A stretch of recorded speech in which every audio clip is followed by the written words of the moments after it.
Alright, so I think I'm going to record a little quick something while I'm on the way to go hang out with wife Leela for lunch.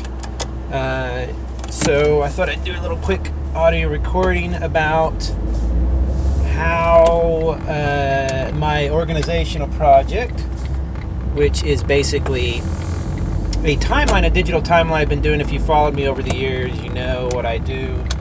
One of my favorite hobbies, I don't even know why it's a favorite hobby, to be honest with you, but one of my favorite hobbies is to record events on like a blog form, and then I can take that blog file, export it as a PDF essentially, and then I can print that PDF. So while I'm still in the process of actually printing my first copy, I'll do 10 years at a time. I'll do years birth through 10 through 20, 20 through 30, etc., to keep the cost down a little bit, because it could cost a few $100s for each recording, for each print. But I haven't printed yet, but what I do is let's say I find a recording with a band or a video or a cool toy from my youth. Let's say I find one on eBay, because I've been collecting those over time, and I take a photo of it. I essentially make a blog out of it, and if I determine that post or that piece of paper or artwork or whatever was built or written or wrote or written or sang, recorded on a certain date, in WordPress you can issue that date as the published date. So let's say it's 1978, June 7th or whatever. I publish it as that date, and then it puts it on the timeline. So it's a pretty neat way to keep track of life events, kind of like a digital scrapbook. And I've been doing it for several years now. I really enjoy it. I'm not obsessed with it like some people get, where they want to scan in or publish every little aspect of their life, from receipts to like everything. I don't do that. But as I've been doing it over the years, one interesting thing that has happened, one interesting kind of side benefit or side thing, is that I'm very aware of time going by. I'm very conscious, I can't even talk, of things in the past. People will always say, man, it doesn't seem like 20 years ago, but I can think of events 20 years ago, 96 for example, and it seems like 20 years. It feels right to me. It doesn't feel like a long period of time, whatever, because I've been aware of everything for most of that time. I never did hardcore drugs or anything. I was never an alcoholic, so I've always been able to kind of recall a lot. And the fact that I've kept track of stuff in some form since I was a child, through drawings or writings or whatever, has, I think, helped embed those memories into my brain. When you're trying to remember something, or if you're trying to, like, let's say they say, oh, you want to remember your dreams, take a pen and paper next to your bed and you can write them down. The idea being that if you go through a certain action connected to that memory, for example, this is how memory fortresses and memory homes work. You might see the trick on Hemlock, what's it called? Sherlock. Is basically, if you do perform some kind of action along with that memory, when you're thinking of that memory, when that memory is fresh in your head, you'll remember it. That's why you remember certain major events in your life is because there were several factors in that memory that helped it embed into your long-term memory. Smell, taste, pain, pleasure, whatever it was. All those things worked together to make sure that memory was with you for as long as you could really remember it. So ever since I was a kid, I've been an artist, a writer, I've been a drummer. I've always been creative, and so I think the creative process helps embed memories. I think because you're working through something when you have that memory. When you're writing a song, there's all sorts of things. It's an event. It's not just something that happens. It's not just, for example, I'm driving down the road right now, watching traffic, trying to be careful while speaking. I probably won't remember the exact feeling I'm having right now, but I'll remember the general gist of it because I'm recording, and I'll be able to listen to this recording later, which will help me recall the memories. For example, right now I'm behind a purple BMW M3. License plate begins with FDZ. It has a set of pipes on the back, exhaust pipes that are a pair of 2 each, so 4 total. I'm guessing the person in the front seat looks like a man. I don't know. Probably middle-aged. Just looks like a good midlife crisis car, but he's got it souped up a little bit, so it might be... He might have... I don't know. I'm trying to listen to it. Maybe you can hear it on the mic there, but it might be he's put some glass pipes or whatever you call them on there, the little drag race. Yeah, he's trying to pull ahead everybody. He's definitely a younger dude who bought a BMW secondhand and souped it up. So that memory, for example, might stick in my head. I don't know. And once I listen to it, I might be able to recall it. But as I'm working through this this project, to collect as many memories as I can, viable, good memories, not every little stupid detail that doesn't mean anything. Although those things can mean something, it's not what I'm going after. As I'm going through this project, I find that everybody else seems to be losing their minds, while I seem to be doing just fine. I seem pretty airheaded. You can ask Leela about that. But it really feels that way, that everybody around me, as they have kids and buy homes and do all the kind of quote-unquote normal things that people do in life, it seems like they're the ones kind of losing their brain a little bit. I think that maybe it's because when you have children, so much of your heart and soul goes into those children. If you're a normal kind of caring individual, which most people I know are, or I wouldn't be familiar with them, it's kind of funny that maybe having the act of having children removes some of your own brain energy and puts it into them, the thought processes of them, to care for them and to make sure they're safe and cared for, and so you stop caring so much about other things. One of the examples I brought up to Lena, we were talking one day, we like to take a walk almost every day. If she doesn't do a walk at work, we'll do it after work later in the evening. It's a little cooler. It's a good hour walk, and I love it because we talk. I talk a lot. She listens, but we talk a lot about all sorts of topics. We've done this forever. We've been together 17 years now, and it's an important exercise, I think, in continuing to get to know somebody and growing closer to them and all that. But I said, I've read a few times now animal bloggers who say, I was all about animal rights, let's say, and all I could care about were my fur babies and saving the whales and all. And as soon as I had kids, I remember one particular blogger said, as soon as I had children, I would look at that dog as though it was a filthy animal. It just felt filthy and dumb to me. She said, because I think maybe it was my instincts of protection coming out of me, and seeing the dog as what it really was, which was probably a poop-infested, flea-encrusted animal. Now, she didn't mean anything by it, but she was being honest, and she felt this. And having that child physically and mentally changed her, and it does that to all sorts of people, men, women, and other. It really does something to you. And the fact that I've never wanted to have kids, I love children. I thought about adopting one day, as I've told everybody a million times when they ask why don't I have kids, and I'm like, I don't want them. I thought about adopting, but I don't want children. Linda doesn't want children, so I don't feel that same thing. And then I think as I'm doing this project, this is a kooky kind of something that people might get into later and call scrapbooking. But the fact that I'm doing it at age 41, and it's really provided a wonderful, look at that. A car appears to have had an accident with a bus. They look all right. They look fine. No big deal. Everybody's all right. All right. As I'm doing it, it's like my brain is getting better, getting stronger, or my memory is getting better at the same time, because all of it feels kind of like one long timeline of events in my life, whereas most people, I think, probably remember their life as kind of a jarring series of events, like a new job, stop, a baby, stop, a new marriage, stop. That's how I think a lot of people seem to feel about life, because that's the way they express it. They'll say, oh, it went, I don't even, whoa, life went by in a flash, or whatever. I'm so aware of it, it seems like, that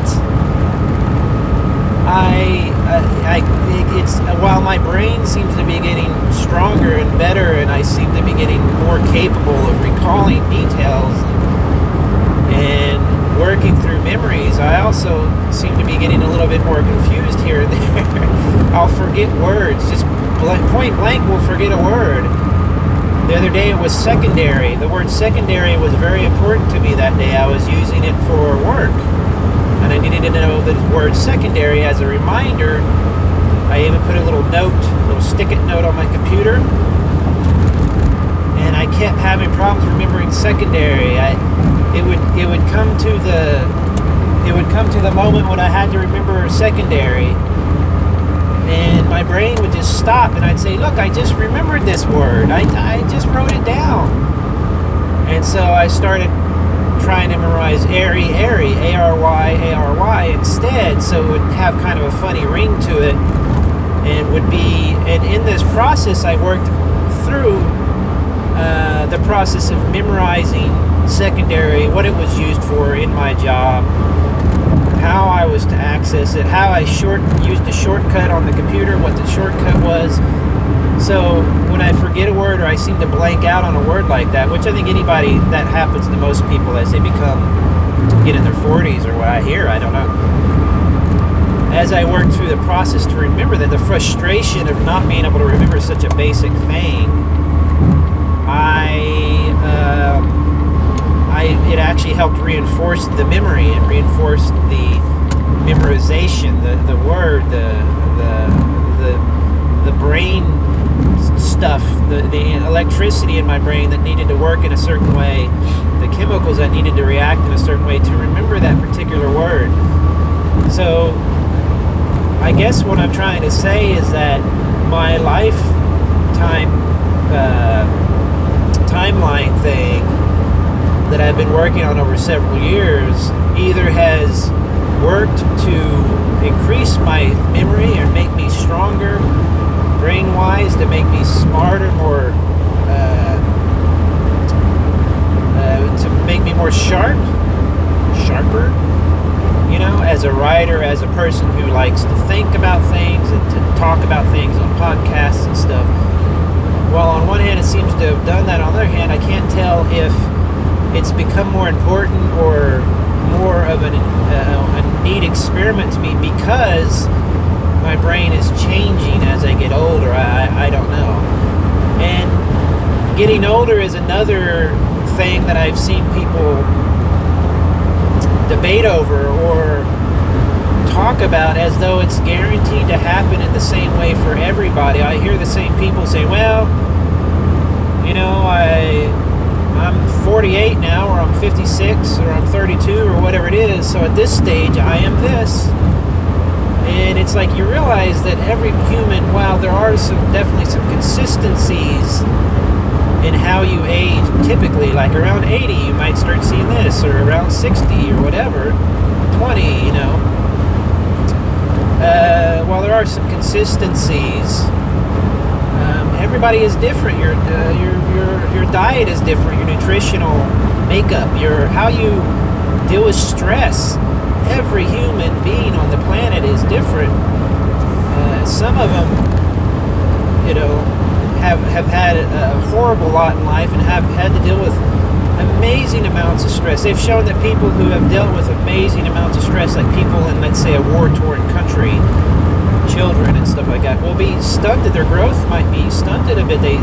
Nutritionally, if they don't get enough nutrition, it can affect them mentally and physically. And so I think to myself, when people start saying, "Oh, I'm getting old, I'm doing this," I'm like, I think you're just kind of repeating what you've heard said, and so you start to believe as you hit your 40s or 50s or 60s, you start to believe that these certain things are supposed to happen to you, that you're supposed to want a child, or you're supposed to want to quote unquote settle down, or you get more tired easier, or you lose your your ability to exercise, whatever, blah, blah, blah.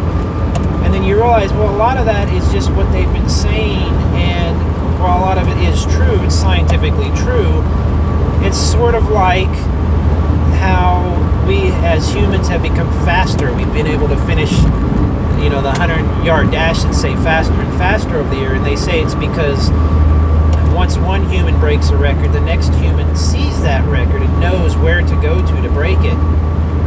And while there is a cutoff point, we're never going to be running 100 miles an hour probably. The knowledge of the limit is what either constrains you or allows you to grow. So I don't know. I guess what I'm trying to say is that me being aware, I'm very aware of my life now. How I've been since I was a child. I have objects and writings and drawings and stuff from when I was a child, so I'm aware of my emotional state at that time. That awareness is allowing me to say, so if this is where I was last year, I can grow beyond that point this year, or I can not repeat myself this year, or whatever. So it's been an interest. Maybe that's my 100-yard dash time limit, is how I wrote 3 years ago. I wrote a novel. It's on the stores right now. Anna the Powerful. You can buy it now at all stores, if you want. But as I'm reading, I'm like, my writing is already so much better than this. And some of the parts are just not, they're amateur to me.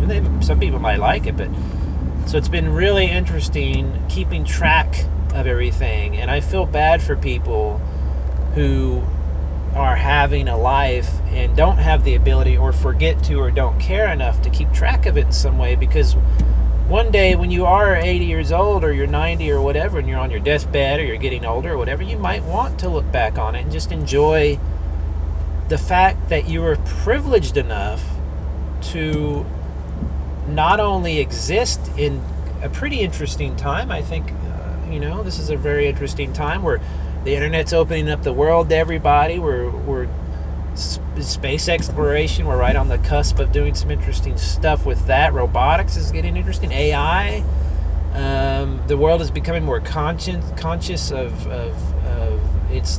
how we affect the planet. And we're discovering creatures and diseases and horrible and great and all these different things that are happening. It's actually a very interesting time to be alive if you're able to take it in, and to be able to look back on that and say, you know what, as I think it was Carl Sagan's wife, I believe, I might be wrong, who asked upon Carl Sagan's death, her thoughts, and she basically said, maybe I'll put the quote down somewhere, but she basically said, well, how lucky we were to have met.